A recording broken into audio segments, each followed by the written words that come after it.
আসসালামু আলাইকুম। আজকে আমরা পাঠ করব মতিউর রহমান রেন্টুর আমার ফাঁসি চাই বইয়ের 18 নম্বর পৃষ্ঠা। মুক্তিযোদ্ধা হওয়ার আগে শুধু ভাবতাম কবে মুক্তিযোদ্ধা হব, কিভাবে মুক্তিযোদ্ধা হব। ভাবতে ভাবতে গ্রামের বাড়ি থেকে আবার ঢাকায় চলে এলাম। এই ঢাকায় আমি জন্মেছি, শিশু থেকে কিশোর হয়েছি। এখানেই আমার সব বন্ধু বান্ধব। গ্রামের বাড়িতে আমার কোনো বন্ধু বান্ধব নেই। মুক্তিযুদ্ধে যাওয়ার জন্য অন্তত একজন বন্ধু তো খুবই দরকার।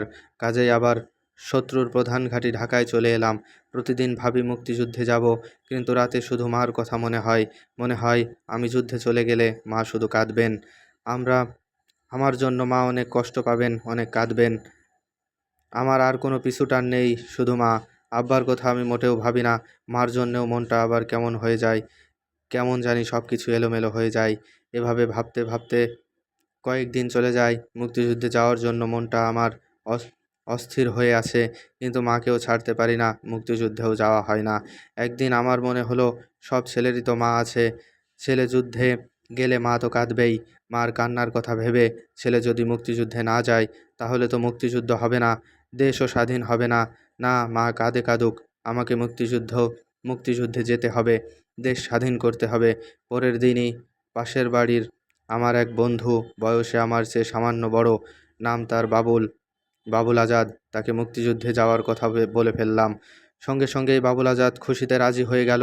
বলল, আমি তো এই রকমই ভাবছিলাম এবং এই রকম একজন বন্ধুই খুঁজছিলাম। তারপর প্ল্যান প্রোগ্রাম করে একদিন খুব ভোরে দুজনে ভারতের উদ্দেশ্যে রওনা হলাম। আমরা দুজন বন্ধু গ্রামের পথ দিয়ে হাঁটতে হাঁটতে নদীর পাড়ে একটি বাড়িতে এসে পৌঁছলাম। তখন প্রায় সন্ধ্যা। শখানেক পুরুষ মহিলা শিশু আগে থেকেই নদী পার হওয়ার জন্য এই বাড়িতে খাপটি মরে অপেক্ষা করছে।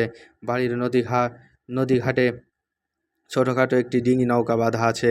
এই ছোট নৌকাটিতে 8-10 জনের বেশি লোক একসঙ্গে পার হওয়া যাবে না। এই বাড়ির কোনো মানুষ এখানে নেই, শুধু কয়েকটি লাশ পচে গলে পড়ে আছে। আর এই শখানেক মানুষ, এই সবাই শরণার্থী হয়ে ভারতে চলে যাওয়ার জন্য এখানে জড়ো হয়ে আছে।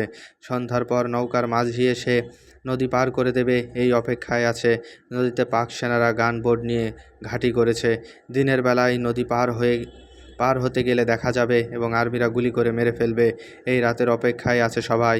রাতের অন্ধকারে নদী পার হতে হবে। অন্ধকার ঘনিয়ে এলো, বেশ গাঢ় অন্ধকার।